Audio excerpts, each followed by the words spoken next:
ГСП онлайн. Городские новости сейчас.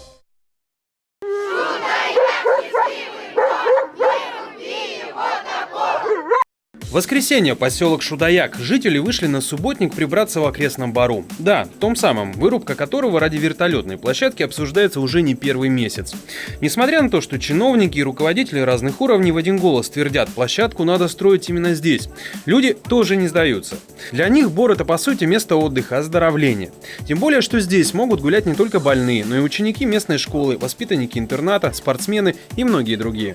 Изначально всегда наш Сосновый Бор являлся этой зеленой зоной, и всегда он используется в качестве, конечно, не только оздоровления, но и проведения различных занятий.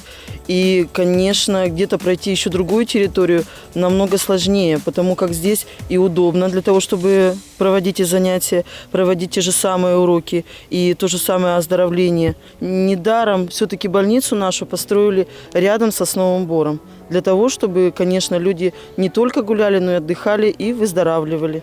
Напомним, вертолетная площадка в поселке Шудаяк должна будет обеспечивать доставку больных по республике с труднодоступных мест. Жители беспокоят сопутствующие проблемы – шум, выхлопы и вырубка леса. На одном из собраний их уверяли, что, мол, рейсов-то может быть немного, не волнуйтесь за шум и пыль.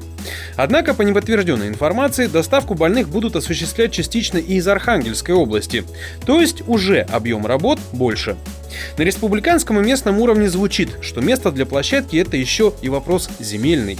Уважаемые, скажите, пожалуйста, зачем для такого поселка, как наш Шудаяк, 2 вертолетные площадки? В постановлении правительства Российской Федерации от 24 января 2017 года за номером 60 прописаны правила выдачи субсидий на строительство и реконструкцию вертолетной площадки.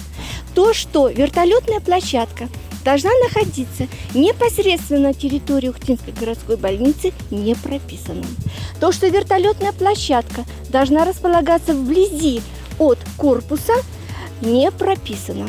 И, наконец, то, что вертолетная площадка должна находиться на расстоянии от корпуса до вертолетной площадки 50-70 метров, не прописано. Критерием основным для выдачи субсидий является время. Время доезда от вертолетной площадки до медицинской организации не более 15 минут. Действительно, в 3-5 минутах от поселка площадка вертолетная есть, с подъездом и так далее. Но ее рассматривать для места приземления не берутся. К тому же обычно добавляют, что для спасения жизни человека важна каждая минута, что верно, безусловно. Да и бор все равно надо будет рубить при строительстве нового хирургического корпуса.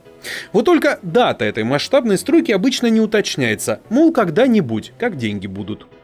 Шудаякцы не спорят, что хирургический корпус и жизни людей, конечно, важнее бора. Но это когда именно так, а не для, вдумайтесь, 2-й площадки в поселке на пару тысяч человек. Просто потому, что очень хочется попилить. Деревья, конечно. А вы о чем подумали?